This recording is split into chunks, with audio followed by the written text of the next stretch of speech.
Well, the Bruins beat Idaho State, but in moments they were impressive, and then there were moments where they just weren't.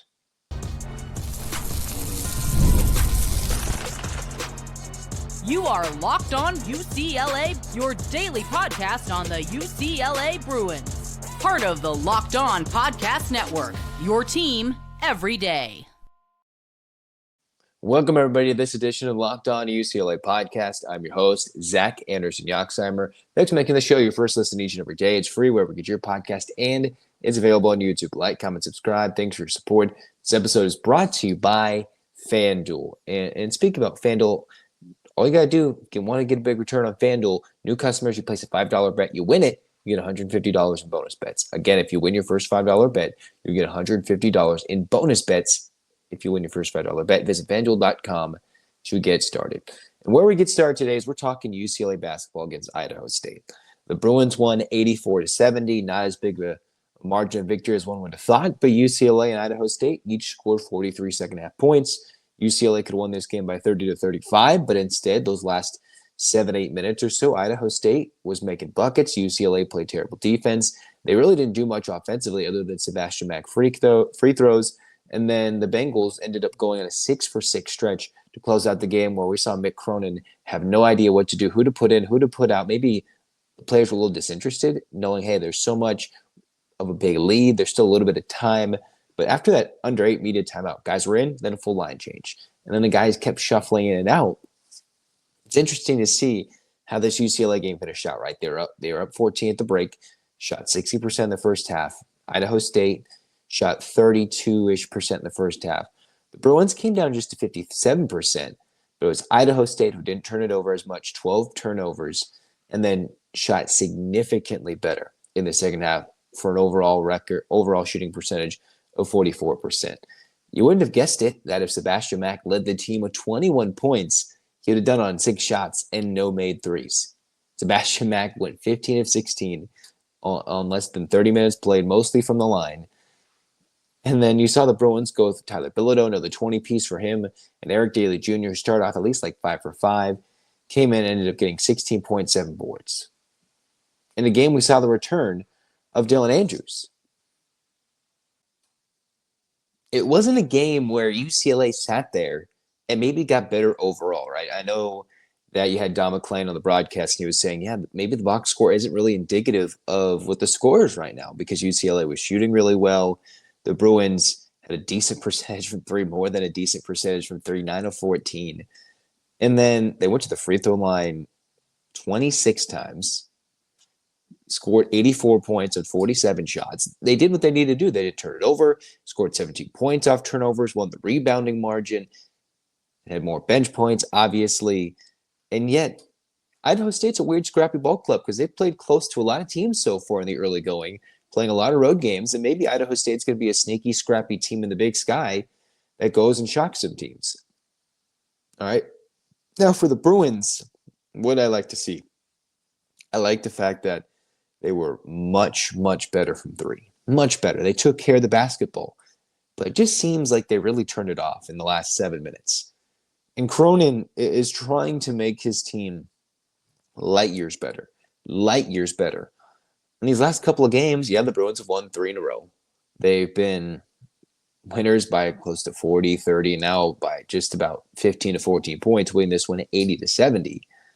But it wasn't of the impressive variety. Now, Idaho State jacked up 33 threes of their 54 field goals. UCLA did not do that. What's funny is that Idaho State shot 33 threes in this game, 33 threes, and shot 54 field goals overall.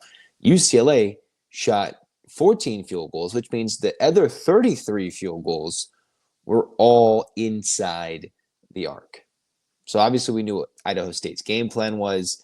They had a guy get red hot early, and then in the end the Bruins quieted enough, but it's not impressive. UCLA still has a week and a half, about 2 weeks, until they get tested again when they play Oregon on the road to start Big Ten play, and then Washington at home at Big Ten play.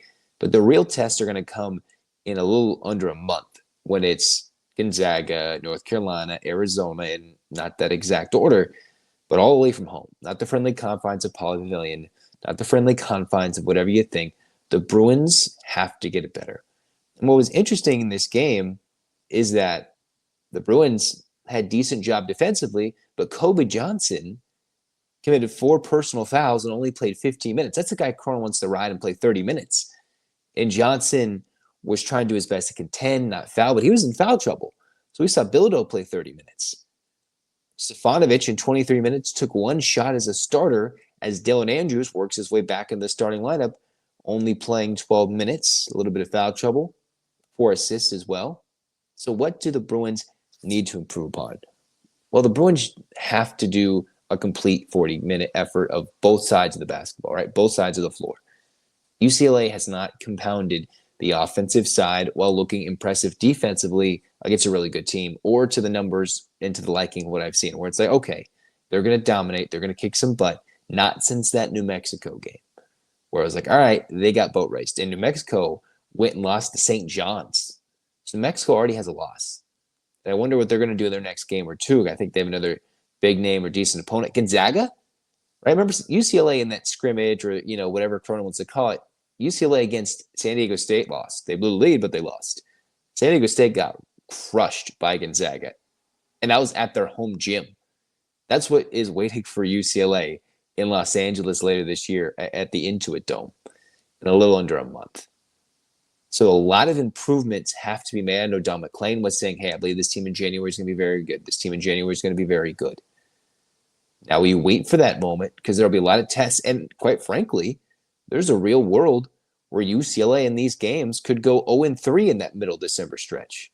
Maybe 1-4 if you include those 2 Big Ten games. There's a realistic possibility with UCLA in their next 5 biggest games against some power conference opponents or big name programs, some new age blue bloods of sorts or longtime blue bloods.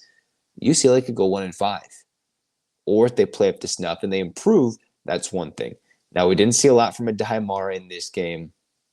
We didn't see too much from William Kyle, other than he truly struggles shooting free throws and still isn't fully there to play inconsistently game in, game out as a starter for Cronin.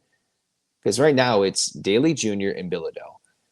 While the Bruins are trying to figure out the right guard combination, yes, Kobe Johnson struggled a little bit because he was not on the floor in foul trouble. Is it Trent Perry who shoots and plays only 16 minutes, or is Cronin just scarred after having played so many freshmen last year that he refuses to play a freshman? He wants to lean on Sky Clark, but Clark so far hasn't done a lot of impressive things offensively. I just wonder when Dylan Andrews gets back into the starting lineup, gets back into the fold, that what can Sky Clark do as a shooting guard more than him handling the ball up the court? And then Mack is just trying to force his hand. He's trying to tell Cronin, I don't want to come off the bench. I'm going to attack the basket with relentless fervor and not be denied. He can score 21 points on 6 shots and not make a single three. That is the attack in it of itself.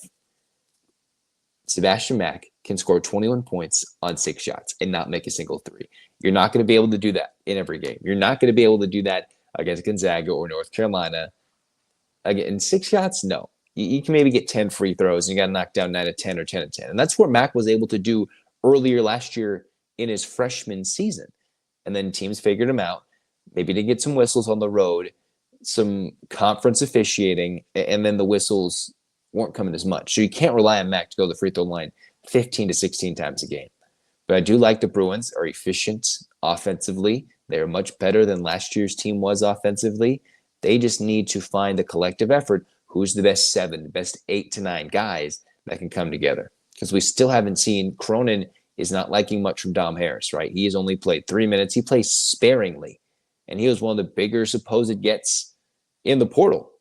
And he hasn't been a weapon at this moment. It hasn't needed to be utilized as a weapon, and wasn't in the one chance that he could have been against New Mexico. And I just wonder what is going on in that situation that is leading them to not have him in a successful spot. And then Trent Perry, I think that man's earning more minutes. Where is he going to come in and play more minutes? Is he going to steal Andrews' minutes? Is he going to steal Stefanovic's minutes so you can move Clark to the 2 until you wait for Dylan Andrews to go back in the starting lineup? Do you take him out? Do you take him in and take out Sky Clark for Trent Perry? I just wonder what Cronin's going to do. There's got to be a significant improvement, but there are moments and flashes in this game. You're like, oh yeah, UCLA. They're looking good. They are absolutely looking good. And then the end of the game was just kind of like, all right, most folks turn it off, but that was a Cronin special, what he's going to harp on the next day or two in practice, where he's going to yell at the players for the next few weeks, hey, you can't have an effort like that the last few minutes, because teams that are better or go crazy in a big tournament scenario, or they have to have it, or it's on the road, they could make something crazy happening out of nothing if that effort had happened over those last 7 minutes, right? 20-point lead with 7 minutes, you don't have comebacks from that. But with the way UCLA struggled though in those last 7 minutes, they coasted just a little too much. Just a little too much.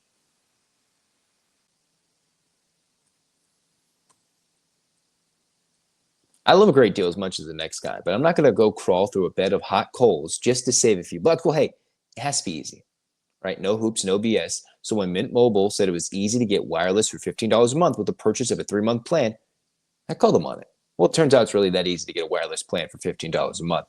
To get started, go to mintmobile.com/lockedoncollege, and there you'll see right now all 3-month plans are only $15 a month, including the unlimited plan. They all come with high-speed data, unlimited talk and text, and the nation's largest 5G network. You can use your phone. You can use with any Mint Mobile plan. Bring your phone number, any existing contacts. All you got to do is get 3 months of premium wireless for $15 a month.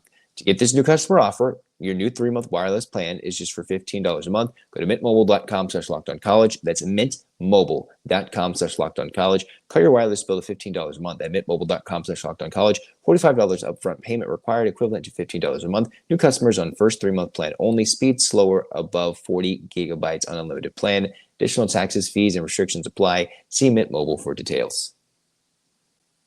Are you missing someone this holiday season? You want them to be a part of your festivities from afar? Do your loved ones live far away but wish they could be close to you? Well, we've got the perfect gift for you, right? Skylight Frame is the touchscreen digital photo frame your whole family will love. Upload thousands of photos with your phone and watch them appear in seconds. It's so easy to use. Setup takes less than 60 seconds. Seamless sharing because you can invite friends and family to easily share photos via the free Skylight mobile app or email. No account or subscription required. And you can add new photos straight from your phone from anywhere. It only takes a tap on your phone to send new photos to a frame across the country. It's the fastest, easiest way to keep your loved ones in the loop, and they'll feel so much more connected to you.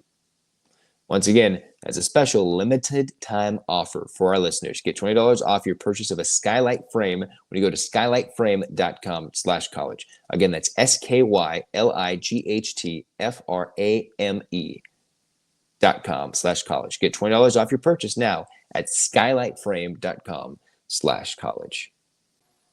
All right, get ready to tackle the NFL action with FanDuel, America's #1 sportsbook, because right now new customers can bet $5 to get $150 in bonus bets if you win. Again, the FanDuel Sportsbook app gives you everything you need to place live bets on the NFL in one place. And when you get a hunch in the middle of the game, check out the latest stats, view live play-by-play, and so much more on the same page where you place your live bets. Again, now visit FanDuel.com to join today. You'll get started with $150 in bonus bets if you win your first $5 bet. That's FanDuel.com. Never waste a hunch and make every moment more with FanDuel, an official sportsbook partner of the NFL.